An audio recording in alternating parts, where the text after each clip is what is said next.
Welcome back to Vistriti education. आज के session में हम वो क्वेश्चन लेके आए हैं जो एग्जाम में आए हुए हैं। शुरुआत करते हैं क्वेश्चंस की। सबसे पहला क्वेश्चन है, पाठ्यक्रम कलाकार के हाथ में वह साधन है जिससे वह पदार्थ को अपने आदर्श के अनुसार अपने स्टूडियो में डाल सके। यह कथन किसके द्वारा दिया गया है? तो आपको ध्यान में रखना है, यह कथन दिया गया था कनिंघम के द्वारा। तो याद कर लीजिए अपना, कनिंघम के द्वारा यह परिभाषा दी गई थी। नेक्स्ट देखेंगे, जब आप शिक्षण विधि प्रभावी नहीं हो रही है तब आप क्या करेंगे? एक परिस्थिति अप्लाइड क्वेश्चन है। इस प्रकार के क्वेश्चन की प्रकृति अभी देखने को मिल रही है। किसी वस्तु पर शिक्षण अधिगम व्यू रचना में परिवर्तन कर पुनः पढ़ेंगे। यहाँ पर पुनः है, यह हो सकता है आंसर अपना। उस विषय को, वस्तु को धीरे धीरे पढ़ाएंगे जिसमें पढ़ाना है, तो ये नहीं हो सकता। उस विषय वस्तु को पूर्ण करने के लिए विशेष कक्षाओं की व्यवस्था कर दोबारा पढ़ाएंगे।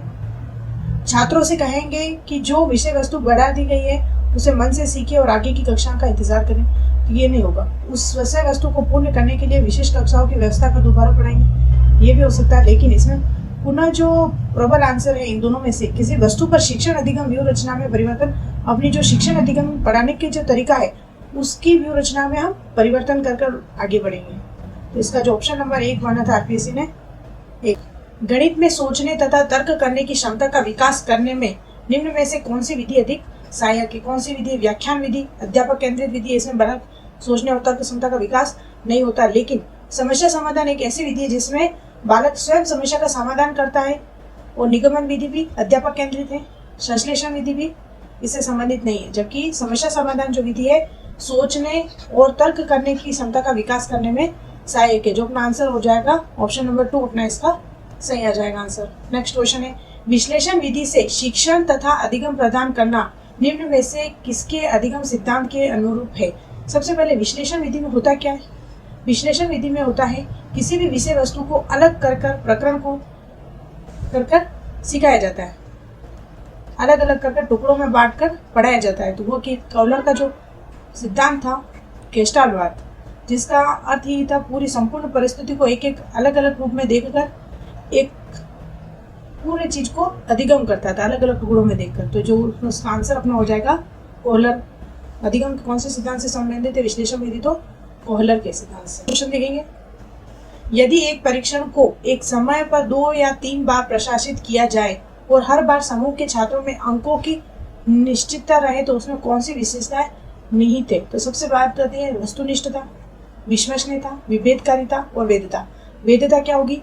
जिस उद्देश्य से आपने मूल्यांकन तैयार किया है, परीक्षण तैयार किया है, यदि वह उसी उद्देश्य की परीक्षण करता है तो वह परीक्षण वैध है। विभेदकारिता, विभेदकारिता से आशय यह है सभी प्रकार के बालकों के लिए परीक्षण हो, मंद बुद्धि से लगाकर प्रतिभाशाली बालक के अंदर विभेद करने वाला परीक्षण होना चाहिए।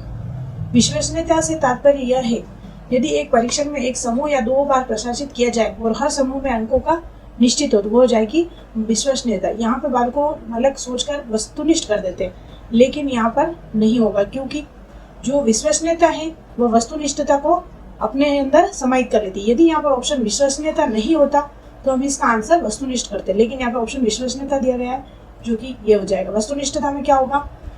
मूल्यांकनकर्ता द्वारा यदि यहाँ पर अलग अलग मूल्यांकन करता है फिर भी अगर अंतर नहीं आ रहा है तो वह वस्तुनिष्ठ है। और इस वस्तुनिष्ठ से तात्पर्य किसी भी ऑप्शन में एक ही उत्तर होना भी वस्तुनिष्ठ कहलाता है। सही उत्तर एक ही होगा उसका ऑप्शन, जो इसमें ऑप्शन हो जाएगा अपना विश्वसनीयता।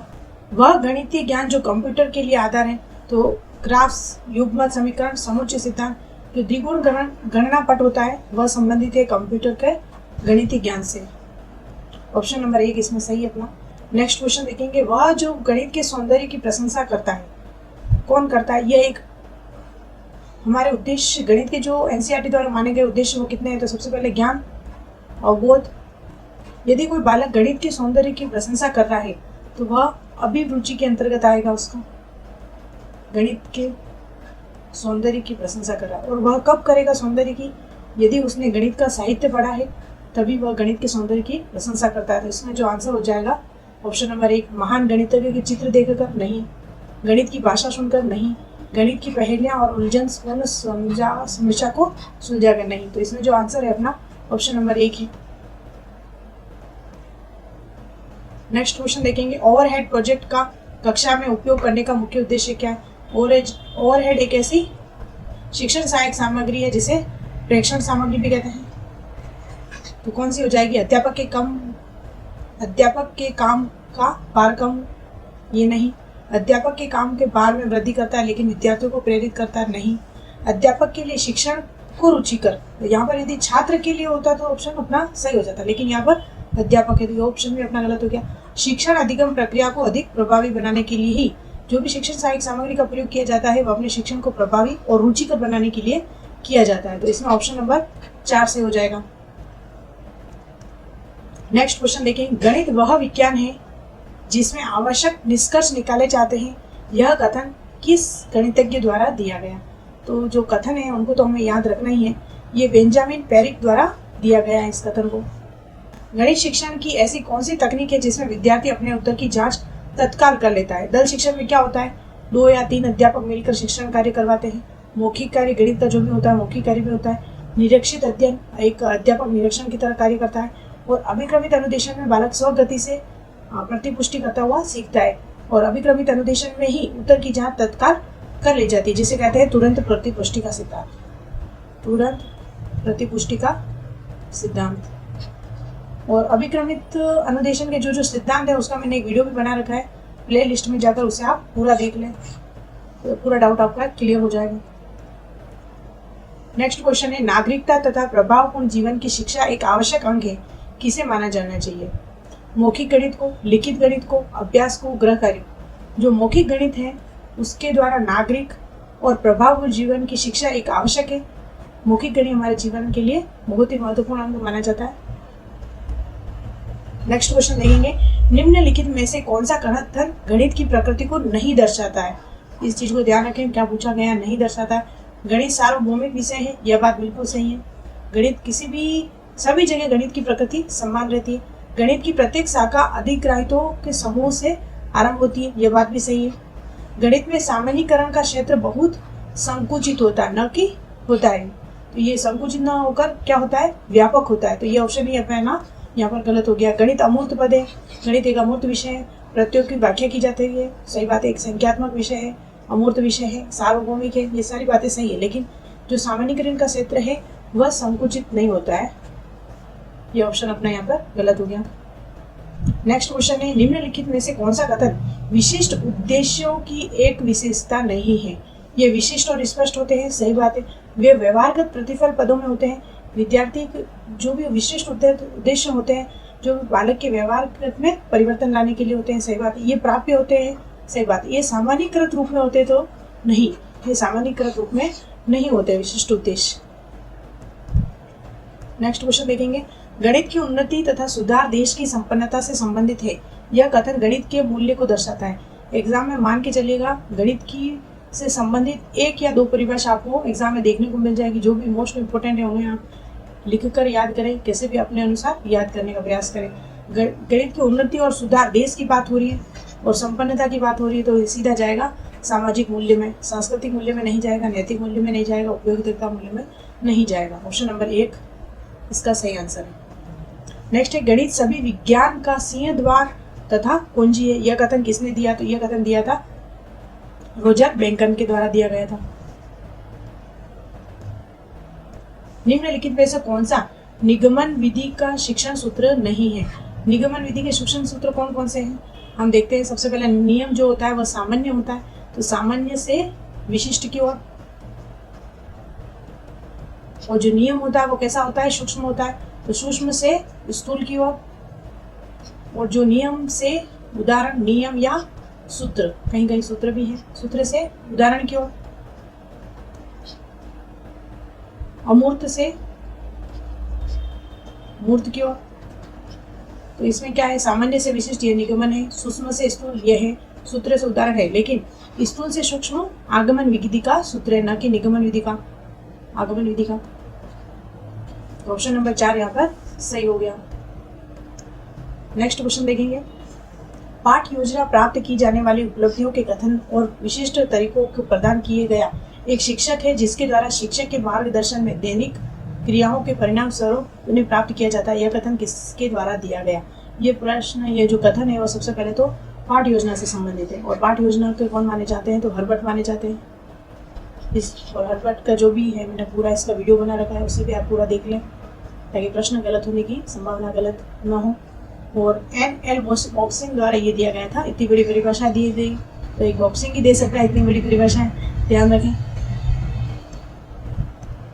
विद्यार्थी समांतर श्रेणी के उदाहरण दे सकेगा, यह विशिष्ट उद्देश्य संबंधित है। ज्ञान में क्या होगा, ज्ञान में होगा प्रत्यास्मरण या फिर प्रत्यास्मरण, और एक होता है प्रत्याप विज्ञान। इन दोनों में क्या हो जाएगा, कोई भी परिभाषा है, पद है, इन सब का प्रत्यास्मरण या फिर प्रत्याप विज्ञान कर सकेगा। अवबोध में करेगा यदि वो कुछ इस चीज को समझ सकेगा, उदाहरण दे सकेगा।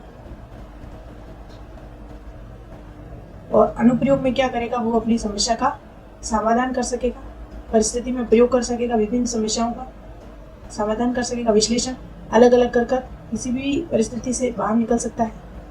तो इसमें जो उदाहरण दे सकेगा वह किससे संबंधित हो जाएगा, अवबोध से संबंधित। इसमें बहुत सारे एग्जाम्पल हैं, वो हम बाद में एक वीडियो में देख लेंगे। प्राप्त विशिष्ट उद्देश्य से संबंधित प्रश्न आने की संभावना है। निम्नलिखित में से कौन सा विकल्प गणित शिक्षण के दौरान आशुरचित उपकरण के उपयोग को नहीं दर्शाता। सबसे पहले तो आशुरचित उपकरण क्या होता है, विद्यालय व्यवस्था में विद्यालय का जो बजट होता है वह कम होता है। क्या होता है, कम होता है, इतना पर्याप्त नहीं होता है कि सभी बच्चों के लिए सारे जो शिक्षण सहायक सामग्री है, प्रयोगशाला की जो प्रेक्षण सामग्री है वो उपलब्ध करा सके। तो संसाधन की क्या होती है, कमी होती है। उन संसाधनों की कमी करने के लिए अध्यापक क्या करता है, अपनी सुविधा या फिर अनुपयोगी वस्तुओं से अनुपयोगी वस्तुओं का प्रयोग कर छात्र का सहयोग लेकर एक किसी भी शिक्षण सहायक सामग्री का यदि वह निर्माण करता है, शिक्षण का दौरान शिक्षण सहायक सामग्री का निर्माण करता है, वह कहलाता है आशुरचित उपकरण। जैसे दिए गए नाम त्रिभुजों का निर्माण ज्यामितीय बॉक्स की सहायता से करना, यह एक प्रकार का आशुरचित उपकरण नहीं है, क्योंकि ये एपरेटर्स है, इसमें ये बनाया हुआ नहीं है। वृत्त की परिधि ज्ञात करने के लिए जैसे ये चूड़ियों का प्रयोग कर लिया, धागा, मीटर, स्केल का उपयोग करना, यह एक आशुरचित उपकरण है। घन के स्तरीय क्षेत्रफल को ज्ञात करने के लिए 4 बॉक्स है, धागा है, मीटर है, स्केल का प्रयोग करना, ये भी आशुरचित उपकरण है। गोले के आयतन ज्ञात करने के लिए गेंद है जो कि आसानी से मिल जाती है, कॉपी, बोतल, पानी, इस प्रकार की सहायक सामग्री का उपयोग करता है अध्यापक, उसे कहते हैं आशुरचित उपकरणों का उपयोग। एक सफल अध्यापक आशुरचित उपकरणों का उपयोग कर अपने शिक्षण को प्रभावी बनाने का कार्य करता है। Thank you so much. आज की जो वीडियो में हमारे क्वेश्चंस देखे थे, आगे की वीडियो में हम और लेके आएंगे आपके लिए बेहतर। अब का अगले जो सेशन होने वाला है, जो रीट एग्जाम अब तक हुए हैं, उन रीट में जो भी शिक्षण विधियों के क्वेश्चन आए हैं 2015, 2018 और इनमें L1, L2 दोनों के जो पेपर हुए हैं उनसे संबंधित हम वो 2020 का पेपर भी सम्मिलित कर लेंगे, क्योंकि एक पेपर तो रद्द हो गया था L2 का, लेकिन जो प्रश्न है वो तो हमारे लिए उपयोगी है। उन प्रश्नों का सबका एक सम्मिलित पूरा वीडियो लेके आएंगे पूरा डिटेल से, जिससे आपका जो रीट एग्जाम देने वाले हैं अभी 22 जुलाई को, तो आप उन प्रश्नों की प्रकृति को समझ सकें। और यदि आप मॉक टेस्ट है, फ्री नोट्स चाहते हैं रीट का वगैरह सभी फर्स्ट ग्रेड का, तो आप विस्तृति ऐप पर जाकर फ्री में आप डाउनलोड कर सकते हैं, वहाँ पर पढ़ सकते हैं। और लाइक और सब्सक्राइब करना ना भूलें। Thank you so much.